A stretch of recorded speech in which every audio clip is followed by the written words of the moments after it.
This video is going to be special today, and let's think about something. Let's be honest.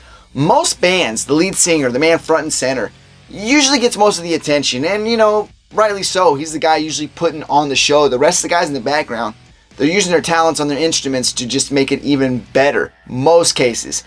But let's be honest, there's probably a lot of situations where those guys in the background, more than the front man, the lead singer, are the heart and soul of the band that really hold it together.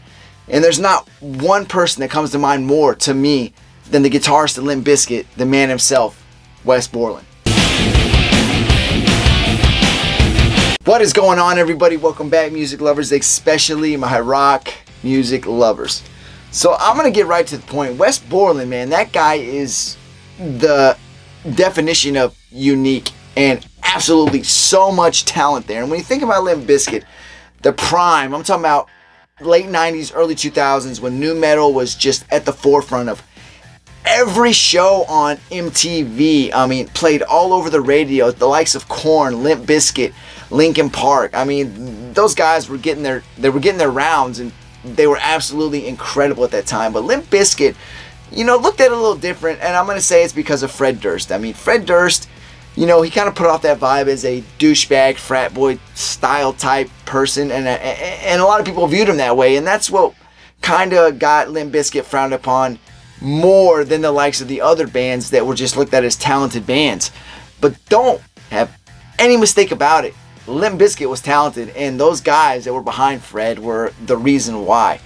But Wes Borland, this guy right here, has to be the biggest reason why that band has succeeded up until today. I mean, as it stands today, Limp Bizkit is out there probably putting on some of their best performances ever. And Wes, he's still doing it, still kicking ass. So if we want to kind of start with Wes's early life, growing up in Nashville, Tennessee, and we know Nashville, Tennessee is pretty much the capital of country music. There's so many greats in country music that went out to Nashville, got their starts, and blew up to great heights. So nothing wrong with that. Country music has some studs out there and amazing music. I know a lot of people don't like country music, but hey, and when I say a lot of people, I mean those like myself and probably the rest of you watching this. You love metal, you love rock, punk rock, that kind of stuff just bleeds so deep in our veins, and I'm with you on that. But you gotta respect good music, and there's a lot of great country music out there. Unfortunately for Wes, there was not a lot of interest in there, and him learning to play guitar actually started with the Presbyterian church that his parents attended. It was a member of that church that helped Wes learn to play the guitar originally. Wes would come in some days and throw down some music that he liked and wanted to play like, bands like The Damned. The guy that was teaching him said, well, I don't know who the hell The Damned are, but I can show you how to play some Merle Haggard. So, even though he had his style and an idea of what he wanted to play, somebody helping you out to learn, and obviously this person really helped him and obviously must have inspired him to be great, because he eventually would be just that, great. And he is great as it stands today. But all that said, it didn't matter. Him wanting to listen to bands like Minor Threat and Anthrax, it was just him, is what he loved. But Public Enemy, Anthrax, Bring the Noise, that was a song that really opened up his mind to, hey, this is amazing. You can combine different styles of music and come up with a new sound that people can love. And he absolutely loved that, as well as many, many others. Not long after Wes was starting to gain footing in learning the guitar and starting to peak at what his interest was, which was playing music, his parents moved him out to Jacksonville, Florida. Now, Jacksonville, Florida was going to be something that really helped his career propel forward. But as he got there, he also attended art school out there. And if you know Wes, if you know Limp Bizkit, it's not hard to see that he had a huge interest in makeup and hopefully a career in the future in being doing special effects for movies. And clearly you can see he's amazing at it. He said a lot of the sculptures he did were just kind of these crazy off-the-wall things that he thought he liked, but a lot of other people wouldn't take interest in. But if you go back and look at some of that stuff, I mean, it's absolutely Wes Borland. When you see the outfits and the crazy shit that he wears on stage, it's clear to see he has a much bigger passion than just playing music. In fact, any of us out there, we all have passion or passions, and there's nothing wrong with exploring every single one of them. I mean, you can be a member of one of the biggest bands, especially when they were in their prime, but it doesn't mean that's your end-all be-all passion. There might be something you're even more passionate about. It's just that sometimes we get stuck doing something, and don't get me wrong, if it's something we love, great. But we all know in the back of our mind there might be something, hey, in the future, this is what I want to do. And clearly for Wes at that time, music was great, but he really, really wanted to be doing special effects one day in Hollywood. And hey, he did what he did, and he definitely showed it off on stage every time he performed. But being in Jacksonville, Florida also brought something else. He got to meet a gentleman that had, somewhat of a similar vision to him, and he got to be part of one of what would eventually be the biggest bands in the world. And I'm talking about Limp Bizkit, and that is when he met Fred Durst. Hey, really quick before we continue the video, can you please do me a huge favor? If you're enjoying it, please hit that like button, subscribe to the channel. Those are 2 things you can do for me right now. They are absolutely free, cost you nothing. That will help me and this channel grow, which is why I'm doing this. It's absolutely what I want. I love doing this, so please do those 2 things for me, and let's continue the video. The early days of Limp Bizkit, it's not hard to see how good the band meshed together based on the different personalities and personas. Obviously, I explained before, Fred Durst's was clearly that of a douchey frat boy. I mean, you've probably heard many other people use that comparison, and I'm going to use the same thing because it's probably the best way to describe him. But he had his style, and he wasn't bad at what he did. He's still great at what he does. In fact, I think he's gotten better, like a fine wine. He ages well with time. Same thing with Wes. Wes never really looked at himself as a rock and roll guitarist, even though he was great on the guitar.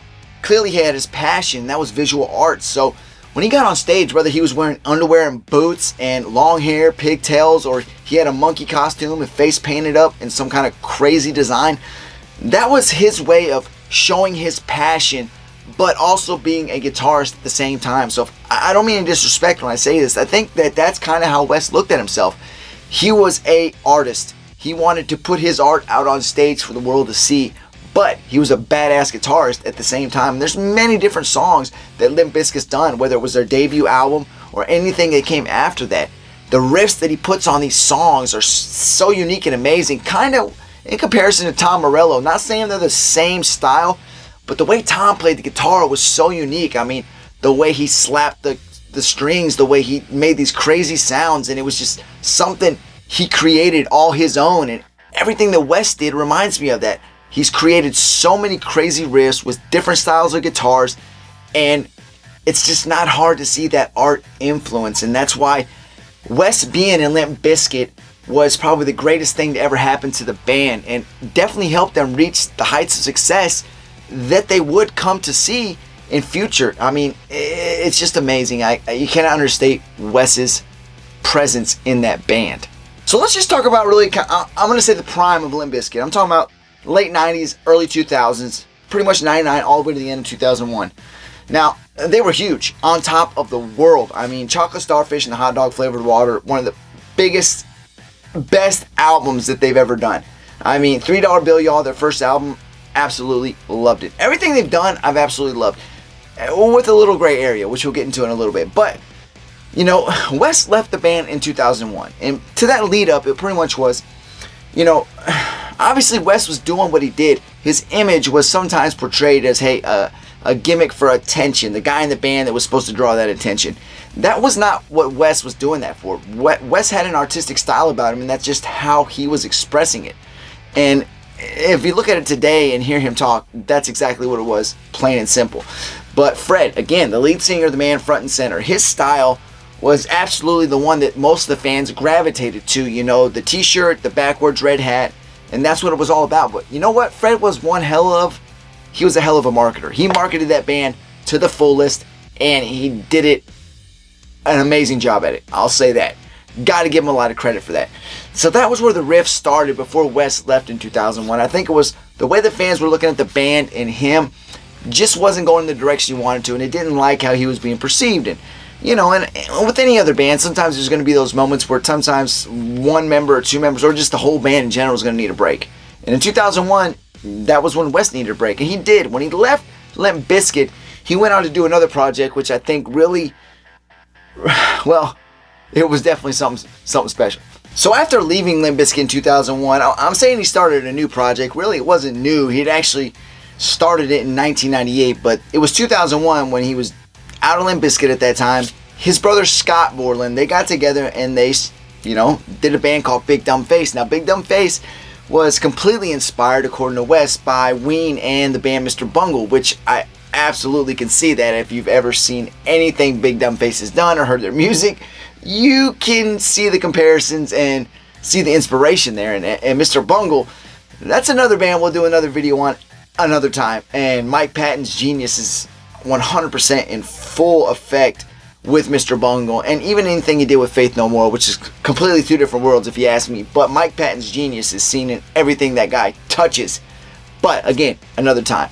Big Dumb Face was pretty much looked at as, and even with Wes, something fun, somewhat gimmicky, but the artistic ability that Wes portrayed with the band is just clear. I mean, he cannot get away from his passion, whether he's doing music or not. And what he did with Big Dumb Face with his brother, it shows it. And it was never taken too serious, but they put a lot of effort into it. Any of the shows they did, anything they did with the band, Wes said it would have been great to even just get a cult following. You know, some of the movies that people hate when they come out.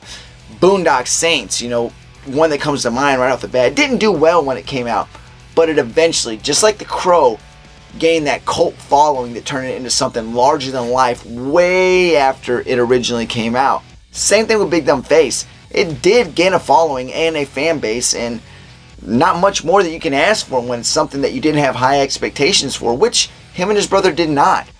But it was just another one of those things that Wes could put out there and say, hey, this is what I love to do, and I can do some crazy shit, and hey, I can have fun doing it. And if people like it, great. If they don't, all well. But in fact, people did like it. Even after his project with his brother, I mean, it was inevitable that at some point, and Wes said it, he knew Limp Bizkit was just something that was kind of good for him to be involved in, and I think the fans would agree. So in 2004, he rejoined the band, but obviously that was a short-lived, stint, because him and Fred, the friction was still there, and I mean, the projects that Wes was doing, Fred pretty much mocked and criticized him for that, which is, I think, kind of wrong, especially somebody that, even though a band is somewhat like a family, that there's going to be tensions, there's going to be fighting, but, when a man goes out and tries to do something different and somebody that you would expect to have your back criticizes you for it, it's going to sting a little. But he left the band shortly after that again, and I mean, it was, a little stint of more projects, some stuff he did with the guys from Filter, did some stuff with Marilyn Manson. He even did some stuff with Trent Reznor and Nine Inch Nails. But even he said it just never felt right. He knew that Limp Bizkit, for better or worse, it was where he was meant to be. And I think the fan base would agree. And anybody else that knows Limp Bizkit and knows Wes Borland, it's not the same without him. In fact, anything they did without Wes, my opinion, was horrible. Limp Bizkit was somebody else playing guitar that's not Wes Borland is not Limp Bizkit. You can call him that, whatever you want to do, it's not Limp. If Wes ain't there, it's not Limp Bizkit. Just in the same light, if Fred's not there, it wouldn't be Limp Bizkit. But, even his relationship with the fan base, I mean, he might seem like he's criticizing him at times for the way he describes the fan base, but whether he is or not, they do have a certain fan base. They love that band. And even if Wes don't share the same, love back, which I think he does, he just expresses it differently. It's a love relationship that'll last forever because Limp was so huge and Wes is too much of a part of that band to not be there. And no matter what is said, it just is what it is, man. It's Limp Bizkit and Wes Borland. They're joined at the hip for life. So if you look at Limp Bizkit now, if you go watch any of their shows, the touring they're out there doing, I mean, it's even more amazing than it's ever been. I mean, Fred Durst has absolutely embraced his age. I mean, he's not that same guy from the early 2000s. He's much older, but, even with the change in style and look, he's just embracing who he is now. The band still rocks. And Wes Borland is still Wes Borland. He's up there. The crazy costumes, the crazy outfits, embracing his other passion while still jamming out on that guitar, playing every Limp Bizkit song. So amazing and putting on a hell of a performance at the same time. That's why I say, yes, if Fred was not there, that would not be Limp Bizkit.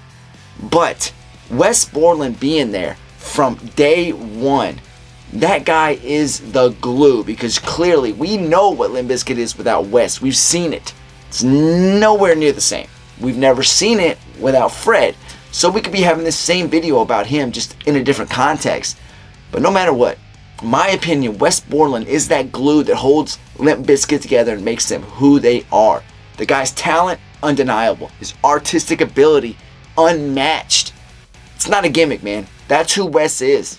He should be respected for that, applauded for that, and he is absolutely amazing. That's why I believe this video is important. Wes is the man, and we love him, man. And the more he's grown, the more Limp Bizkit's grown, and the years have went by, I respect the guy 100 times more than I did when they first came out. It was never a gimmick. It was just Wes being Wes. So I really appreciate you guys coming to watch it. Thank you. Go out there, take care of your friends, take care of your family. Screw the haters. If you're passionate about something, do it. Don't worry about what nobody else says or thinks, because there's always going to be those that disapprove. But guess what? They don't matter. They have no effect on you doing what you want to do. So again, till next time, take care of yourself. I'm out.